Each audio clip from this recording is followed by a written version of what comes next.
Hey, what are doing here? This is trunky, going to be a type of yard waste. It is a category of yard trimmings which is generated from the maintenance of yards, garden, and other public and private landscape. Stop it! Leave me alone! Ah!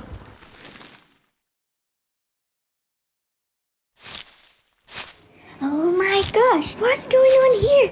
This is livy, also one type of yard waste, which is known as deciduous leaves.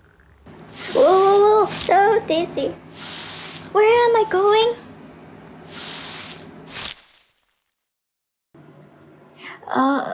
Where am I? You finally woke up. Hi, I'm Chunky. Hi, Trunky. I'm Livy. Where is this place? I'm not sure too. Whatever, we are trash now. Well, let me explain. You guys are at yard waste composting. Composting is a biochemical process that stabilizes the producible fraction of an organic material under controlled conditions. In the basic process, microorganisms break down the available biodegradable organics into simpler compounds and carbon dioxide. Composting may occur under either aerobic or anaerobic conditions. For yard waste composting, a proper balance between green and brown organic materials is required. Green organic matter includes grass clippings, garbage, and manure that contain large amount of nitrogen. Brown organic matter includes dry leaves, wood chips, and branches. They contain large amount of carbon and very little amount of nitrogen. Getting the right combination of nutrients takes experimentation and patience. Composting can improve soil quality and enhance the structure of the soil. Moreover, it generates fully organic fertilizers and can help reducing the total waste in an eco-friendly way. However, it requires initial investments and the efficiency depends on the amount of organic waste. Also, the process is time-consuming and requires a large space for processing.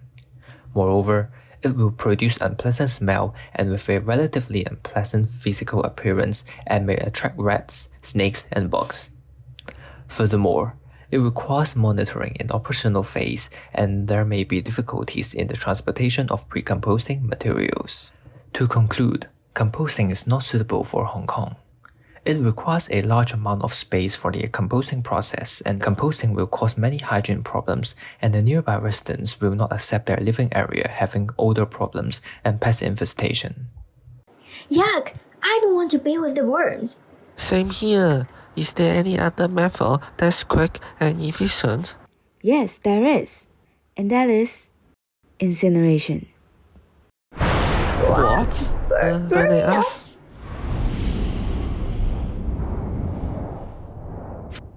Incineration is a popular waste-to-energy technique when treating waste, but it is not the preferred method for treating yard waste. In the incineration process, waste is being combusted at a high temperature, which allows better waste management and reduces dependency on landfills, as incineration can burn up to 90% of yard waste and decreases the load to landfills. The heat released from the burning can then be utilized for energy generation. However, since yard waste has a high moisture content of 40 to 60%, burning yard waste has low heating value and energy recovery is low. And since incineration plants are expensive, it is not preferred by most countries and communities to treat yard waste as it is not economical.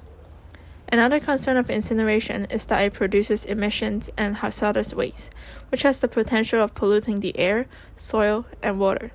Burning yard waste creates harmful substances such as carbon monoxide, nitrogen oxide, dioxins, and ozone-forming chemicals. They can linger in the body for years, harming those exposed to it. Smoke particles may contaminate soil and water supply when being washed into ground. It may encourage the growth of algae, harming aquatic lives, and create a challenging habitat for them. Therefore, incineration is not a good option for treating yard waste. It sounds scary. Alright.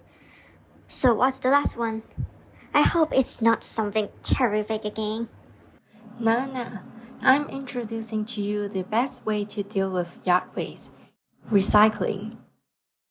Recycling is an innovative way of dealing with yard waste. White Park in Hong Kong is a very good example. White Park mainly receives clean tree trunks below 6 meters, tree branches and leaves, most especially natural Christmas trees and peach blossoms for different purposes. After collection, yard waste could be simply cut by chainsaw and wood furniture would be produced. With further treatment by a wood cutting machine, timber fencing for gardens could be produced. Wood shredders and hammer mills even produce wood chips and sawdust as biochar feedstock and additives for composting, respectively. Now, Y Park generally handles 30 tons of yard waste every day. One very cost-effective and environmental-friendly way to handle recycled yard waste would be biochar production. Studies showed that 1 ton of yard waste could generate around 0.2 tons of biochar. Production costs in a range between 400 Hong Kong dollars to 3,000 Hong Kong dollars is required per ton pyrolysis biochar from yard waste. Most importantly, the biochar could produce high energy level and profitability. As a result, there would be a net avoided greenhouse gas emission. The major advantage of recycling is that it reduces the amount of yard waste disposal and thus saves a lot of resources. Ultimately, the only challenge in Y Park is the waste selection. Seems like recycling is the best place for us. At least we can be something useful. Yeah, so true.